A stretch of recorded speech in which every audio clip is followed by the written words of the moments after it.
అనంత కరుణామయుడు అపార కృపాశీలుడైన అల్లాహ్ పేరుతో ప్రారంభిస్తున్నాను. సూరే అర్రహమాన్ 37వ వివరణ 2వ రుకు. అపరాధానికి వాస్తవ ఆధారం ఖురాన్ దృష్టిలో ఏమిటంటే తన ప్రభు వరప్రసాదాల ద్వారా ప్రయోజనం పొందుతూ ఉన్న దాసుడు తనంత తాను ఆ వరప్రసాదాలను గురించి మరో విధంగా ఊహించుకోవడం.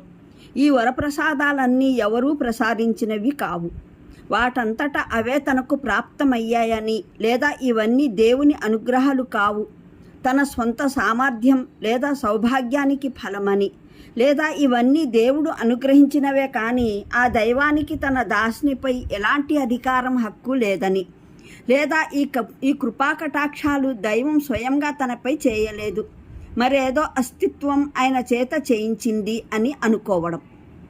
ఈ తప్పుడు భావనల మూలంగానే మనిషి దైవం పట్ల నిర్లక్ష్య భావంతో ఆయన విధేయత దాస్యాలకు దూరమై ప్రపంచంలో దైవం చేయరాదని సూచించిన చేష్టలకు పాల్పడతాడు. ఆయన చేయాలని ఆదేశించిన పనులు చేయడు. ఈ దృక్కోణంతో ప్రతి అపరాధం, ప్రతి పాపం దాని వాస్తవికత రీత్యా అల్లాహ్ మహోపకారాలు నిరాకరణ, మనిషి దాన్ని నోటితో నిరాకరించినా అంగీకరించినా, అయితే వాస్తవంగా తిరస్కరించాలన్న ఉద్దేశం లేని వ్యక్తి తన మనోకుహారాల అంతర్భాగాలలో దాని సత్యత పట్ల అంగీకారం ఉన్న వ్యక్తి. అతను ఎప్పుడైనా పొరపాటుగా మానసిక దౌర్బల్యం కారణంగా ఏదైనా తప్పు చేసివేసినట్లయితే దానికి మన్నింపును ఆర్థిస్తాడు, దాని నుండి తప్పించుకోవడానికి ప్రయత్నిస్తాడు. ఈ విషయమే అతన్ని ఆబద్ధీకరించే వారిలో చేరకుండా కాపాడుతుంది. ఇటువంటి వారు తప్ప మిగతా అపరాధులందరూ వాస్తవానికి అల్లాహ్ వరప్రసాదాలను ఆబద్ధీకరించేవారే, ఆయన మహోపకారాలను కాదనేవారే. అందువల్లనే చెప్పడం జరిగింది, మీరు అపరాధులుగా పట్టుబడినప్పుడు మేము చూసుకుంటాము. మేము చేసిన ఏ మహోపకారాన్ని కాదని అంటారో. 102వ ఆయత్ ఖాసుర్ సూరాలో ఇదే మాటను మరో విధంగా చెప్పడం జరిగింది. ఆనాడు మీకు ఇవ్వబడిన వరప్రసాదాలను గురించి తప్పక అడగటం జరుగుతుంది. అంటే ఈ వరప్రసాదాలను మేము మీకు ఇచ్చామా లేదా, మరి మీరు వీటిని పొంది మీ మహోపకారి ఎడల ఎటువంటి వైఖరిని అవలంబించారు, మరి ఆయన ప్రసాదించిన వరప్రసాదాలను ఏ విధంగా వినియోగించారు అని. అంటే నరకంలో మాటి మాటికి కలిగే దప్పిక వల్ల వారి స్థితి మహాఘోరంగా తయారవుతుంది. పరుగు పరుగున నీటి ఊటల వద్దకు వెడతారు, అక్కడ మరిగే నీరే ప్రాప్తమవుతుంది. దాన్ని త్రాగడం వల్ల దప్పిక అంటూ తీరనే తీరదు. ఈ విధంగా నరకం ఆ ఊటల మధ్య తిరుగుతూనే వారి జీవన కాలాలు సాగుతూ ఉంటాయి. అంటే ఆ సమయాన కూడా మీరు దైవం ప్రళయాన్ని తీసుకురాలేదనే నిరాకరించగలుగుతారా? ఆయన మరణానంతర జీవితాన్ని ప్రసాదించలేడని, మీ విచారణ జరపలేడని, నేడు మీరు శిక్ష పొందుతున్న ఈ నరకాన్ని సృజించలేడని ఇంకా నిరాకరిస్తూనే ఉంటారా? 46 నుంచి 78వ ఆయత్ వరకు 3వ రుకు. తన ప్రభువు సన్నిధిలో హాజరయ్యే భయం గల ప్రతి వ్యక్తి కొరకు 2 తోటలున్నాయి. మీ ప్రభువు ప్రసాదించిన ఏ వరాలను మీరు ఆబద్ధీకరిస్తారు? సత్యశ్యామల శాఖలతో నిండినవి. మీ ప్రభువు ప్రసాదించిన ఏ వరాలను మీరు ఆబద్ధీకరిస్తారు? 2 తోటల్లోనూ 2 చెలమలు పారుతుంటాయి. మీ ప్రభు ప్రసాదించిన ఏ వరాలను మీరు ఆబద్ధీకరిస్తారు? 2 తోటల్లోనూ ప్రతి పండు 2 రకాలు. మీ ప్రభు ప్రసాదించిన ఏ వరాలను మీరు ఆబద్ధీకరిస్తారు? స్వర్గవాసులు మందపాటి పట్టు అస్తరుగా గల పరుపులపైన ఒరుగుదిండ్లు వేసి కూర్చుంటారు. తోటల్లోని కొమ్మలు పండ్ల భారంతో వంగిపోతూ ఉంటాయి. మీ ప్రభు ప్రసాదించిన ఏ వరాలను మీరు ఆబద్ధీకరిస్తారు? ఈ వరప్రసాదాల నడుమ బిడియప్పు చూపుల పడుతులుంటారు. వారిని ఈ స్వర్గవాసులకు ముందు మరే మానవుడు జిన్ను ముట్టుకొని ఉండడు. మీ ప్రభువు వసగిన ఏ వరప్రసాదాలను మీరు కాదని అంటారు? వజ్రాల్లా ముత్యాల్లా అందమైన వారు, మీ ప్రభువు వసగిన ఏ వరప్రసాదాలను మీరు కాదని అంటారు?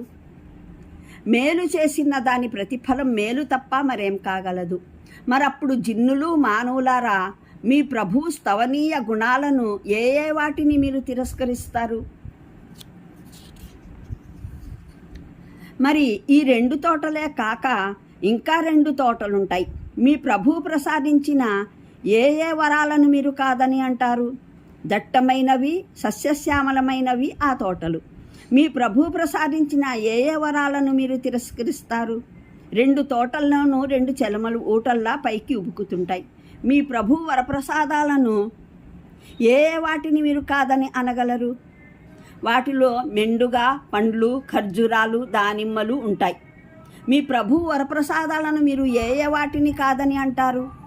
ఈ వరప్రసాదాల మధ్యన సద్గుణ రాసులు, సుందర స్వరూపులైన అర్ధాంగులుంటారు.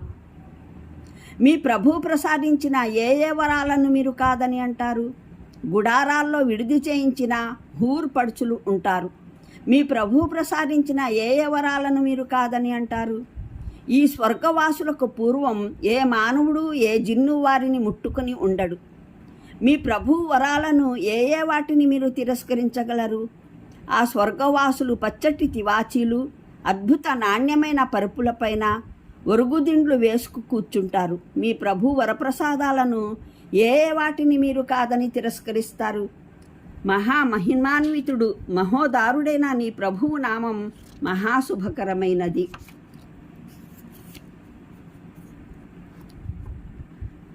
40వ వివరణ. అంటే ప్రపంచంలో దైవానికి భయపడుతూ బ్రతుకు గడిపినవాడు తనను ప్రపంచంలో కళ్ళెం లేని గుర్రంలా విడిచిపెట్టడం జరగలేదన్న భావనతో సతతం జీవించినవాడు, తాను ఒక రోజున తన ప్రభు సమక్షంలో నిలబడవలసి ఉందని, తన ఆచరణల లెక్క చూపవలసి ఉందని భావిస్తూ ఉండే వ్యక్తి అన్నమాట. ఇటువంటి విశ్వాసంతో జీవించే వ్యక్తి తప్పనిసరిగా మనోకాంక్షల దాస్యం నుండి సురక్షితంగా ఉంటాడు. కళ్ళు మూసుకొని ప్రతి బాటలో బయలుదేరడానికి సిద్ధమవడు. సత్యాసత్యాల, న్యాయాన్యాయాల, శుద్ధాశుద్ధాల, ధర్మాధర్మాల విచక్షణతో మరీ మెలుగుతాడు. తెలిసి దైవ ఆదేశాల అనుసరణకు విముఖుడు అవుడు. మున్ముందు పేర్కొనబోతున్న ప్రతిఫలానికి అసలు హేతువు ఇదే. అనంత కరుణామయుడు, అపార కృపాశీలుడైన అల్లాహ్ పేరుతో ప్రారంభిస్తున్నాను. సూరే అర్-రహమాన్ 37వ వివరణ 2వ రుకు. అపరాధానికి వాస్తవ ఆధారం ఖురాన్ దృష్టిలో ఏమిటంటే, తన ప్రభు వరప్రసాదాల ద్వారా ప్రయోజనం పొందుతూ ఉన్న దాసుడు తనంత తాను ఆ వరప్రసాదాలను గురించి మరో విధంగా ఊహించుకోవడం.